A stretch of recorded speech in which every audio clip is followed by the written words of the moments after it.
in stores at Gamble Pavilion. AZ Fudd, looking at you. Pro or no, Dibs? No, come back. Come back. No, come back. Get some NIL.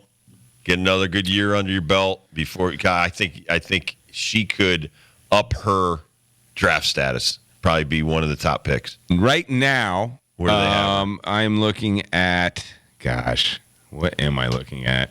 Swishappeal.com. And Swish Appeal has AZ Fudd slotted in the 9 spot, could be as high as 8, because in the 8 spot, Connecticut Sun.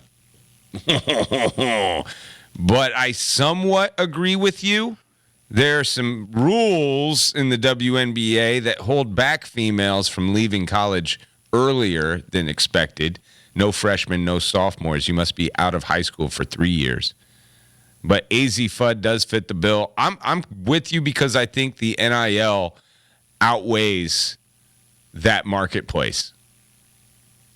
And dude, if you learned anything last year as someone who's never watched any pro basketball in the women's side, you learn that these, like if you're a Caitlin Clark fan and you wanted to watch the Fever and see how they were doing, I think within the first month of watching that, you realize these are grown-ass women.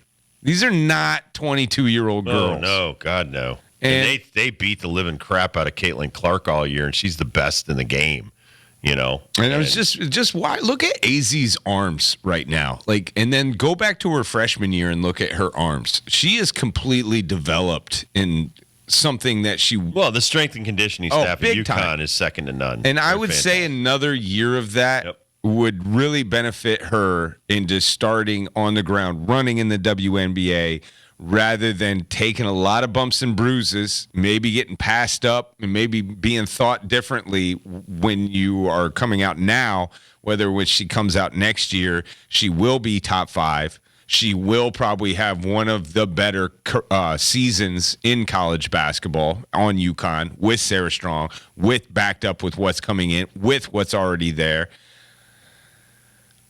I think it's always going to come down financially, man. And at the 8th pick in the WNBA, I may be wrong on this, but I think that the NIL money outweighs that at UConn. The only reason I would say go pro is I think she's had 3 massive knee injuries going back to when she was in high school. Yeah. And I'm a big proponent of, I would hate to see someone that's their goal is the WNBA, to get injured in a college game, even if you're making millions or even tens of thousands, hundreds of thousands in NIL money. I'm more worried about your physicality. And she's 22 years old. She'll be 23. She's already graduated college. I think that it's just, she's going to get a big shoe contract. She's going to get, endorsements. She's gorgeous. She could be a model. She could do anything she wants. Kids love her. Kids love her. So it's like Paige. It's their time. Caitlin Clark, Angel Reese, Cameron Brink. Even Cameron Brink got hurt this year in the WNBA, and she was out the whole year. Yet now you see her at the NBA All-Star game. You see her all over the place. She's like a model as well as, so being a spokesperson, all of these things, you're getting a lot of recognition, but you're also making a lot of income where the league's not going to pay you a whole lot. So it's kind of you kind of have to weigh, like she's saying, she's weighing the pros and cons. This is something for her and her family and her parents, where it's do I take the next step? Because even if she is the 8th or 9th pick, she's still going to the WNBA. So there's that part of me where if this was a baseball conversation with a kid in high school or go to college, I would say if you're going to be a top first-round pick in baseball out of high school, take it now. Take the millions, bank it, go play. Your baseball is really damaging, especially if you're a pitcher. For her, she's had a lot of damage to her knees. One more year in college versus that first year in the WNBA, I would choose to go to the WNBA. But that's a tough decision for this young lady, but she is 22 years old. She's working on a master's degree at UConn right now. It's where when do you want to start your WNBA career, because it's going to happen? Pro or no, Alex Caravan? He can't come back, right? Pretty sure, yeah. He's a junior status. Yeah. Right now, let me give you this. And I always tell you, I go to NBADraft.net for Where do you all got my him? mocks. He has been here consistently. At the beginning of the season, he started at the top of the second round, where he would have been drafted if he stayed in the draft last year. Bottom of the first round, top of the second round last year for a comp was Baylor Shireman, the great one from Creighton, who is in a great situation with the Boston Celtics. Probably haven't seen him play many minutes at all with the Boston Celtics, but the way that program runs, we'll probably be seeing a lot of them in the next couple of years. Alex now has fallen down from that spot all the way to number 40. Hold on, I just had it and I lost it. 49. All the way down to number 49, which is owned by the Cleveland Cavaliers at this point. So he's went from basically 32 to 49 in the course of this season. And I don't even know if all the stars align and we win our third championship in a row, Wow. if he moves up that much. So I would say go pro. Go pro. Go pro.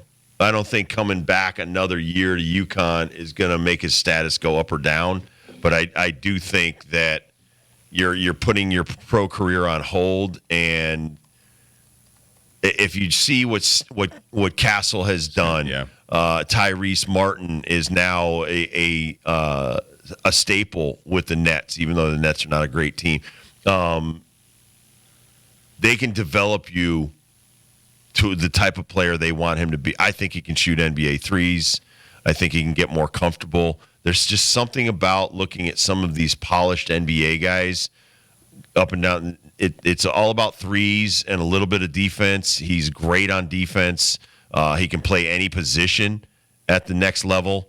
So I think he's already proved he's done everything in college. You're looking right around $1 million, a little bit less than $1 million. I don't know as far as NIL deals. And, when NIL, man, you're talking private deals and public deals from your school, especially if the things go the way it goes next year in the collective bargaining agreement of those conversations. So I think the money is very even right now if you're weighing it out for Alex Caravan. But he's 22 again. Now you're looking at being 23 and going into the draft. Right. Would I rather have him be 22? You'd rather have him be 18. That's right. So when I'm looking at this guy and I'm saying you're going to go another year, I think Caravan can play in the NBA. I think all these coaches and everything they've said all year proves that this kid can play in the NBA. They see he's not like he's 6'4", 6'8". He's 6'8". He's a big kid and, a young man. And so he's only going to get stronger, and they're going to hone this guy's skills into being an everyday NBA player.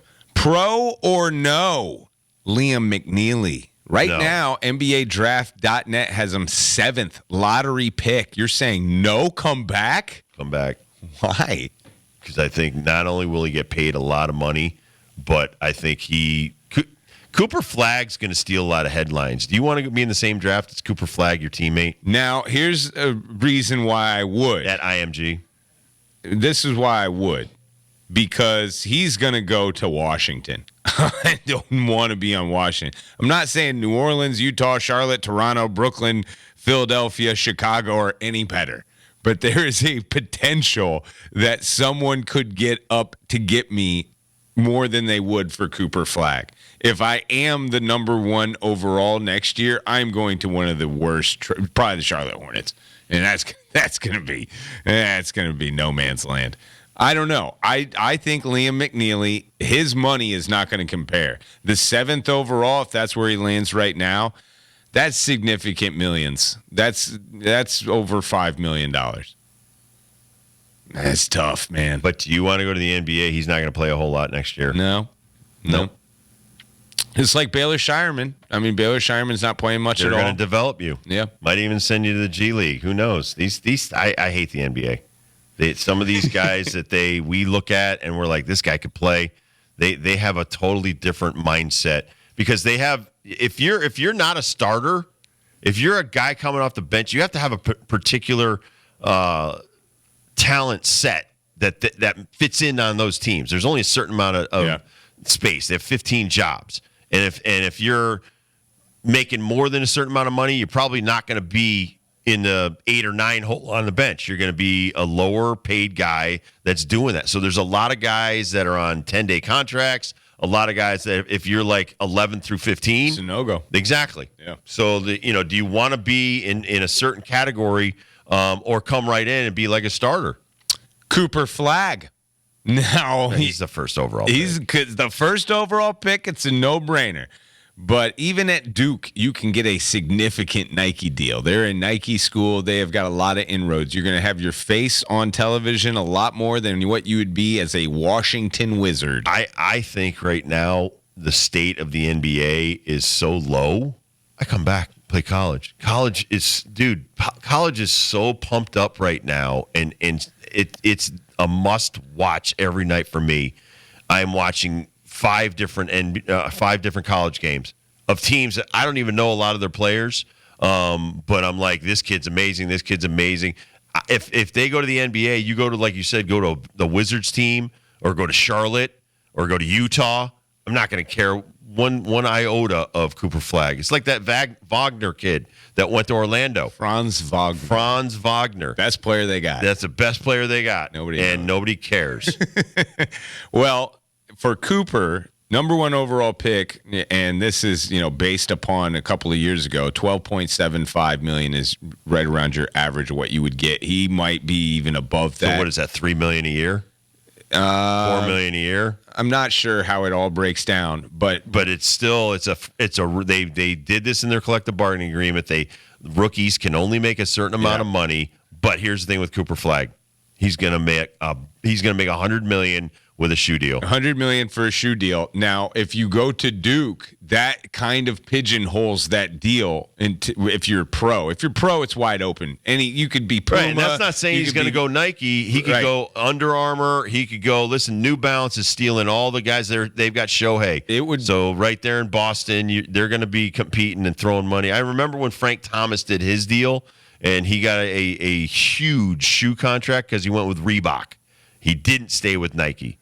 And that, again, if you're Cooper Flagg, this is about business and being an NBA star at the same time. I'm writing this down for Benedict tomorrow because I really want to know an athletic director's opinion on this. Like, is it tough? Let's say you're a Nike school, just let's say, and you have a kid, a superstar, a number 1 overall pick that will come back to your school but wants to do an Adidas deal for $100 million just for him. Nothing with the school. He just wants to wear his Adidas shoes. That's a good question for Benedict. I don't know, like, if that's happened in the world at all or if those conversations happen at all. But Cooper Flagg, as an NBA player, can entertain any brand he wants. As a Duke player, I don't know for sure, but I would think at least it's going to be a conversation. Right. It might not be a complete handcuff, but it's going to be a meeting that you have to have in college that you wouldn't have to have. I saw this Ionescu, by the way. She's got shoes for men and women. Yep. She's got unisex. I kind of dig that. I remember when my daughter,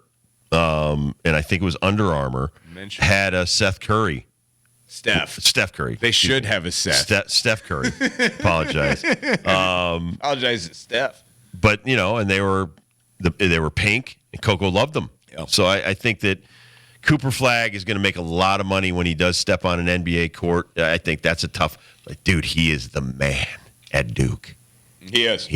There's a lot to be said about he is destroying that conference. I'm wondering if that conference was any better, if he would get more FaceTime, but because that conference is so watered down this year more than anything. Like if he was in the Big East, maybe it's our little bubble that we live in, but let's revisit this after the tournament though. I mean, because if Liam McNeely is averaging 20 points a game and then he goes to the, Final Four with UConn, easily he's going to go to the NBA.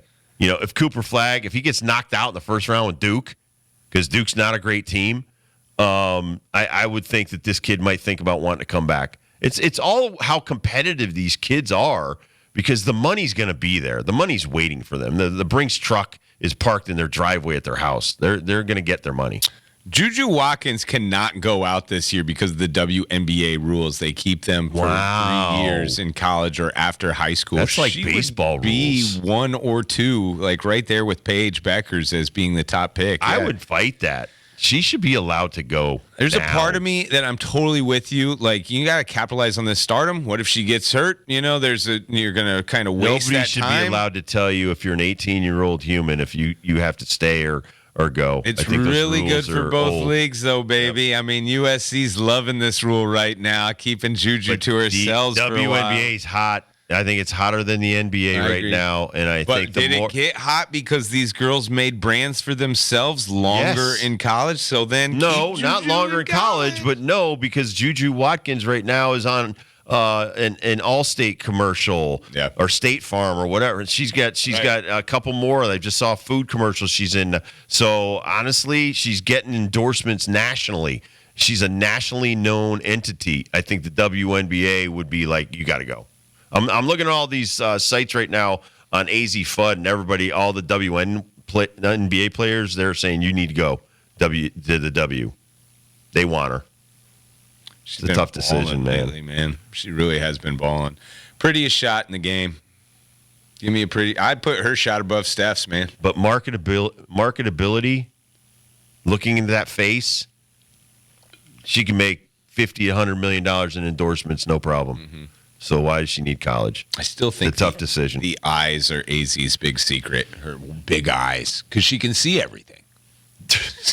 She sees better than everybody. She's got huge. That's your eyes. scouting report? Are you writing that down on Huge your eyes, scouting report? Yes. Blind her somehow. Huge eyes. See you in Springfield. It's like the guy who wrote for Jeter. See you in Cooperstown. Anyway, we'll take a quick break. We'll come back. Dom Amore. Let's see what Dom Amore has to say about UConn sports and MLB. We'll be right back with Dom Amore. 84 East.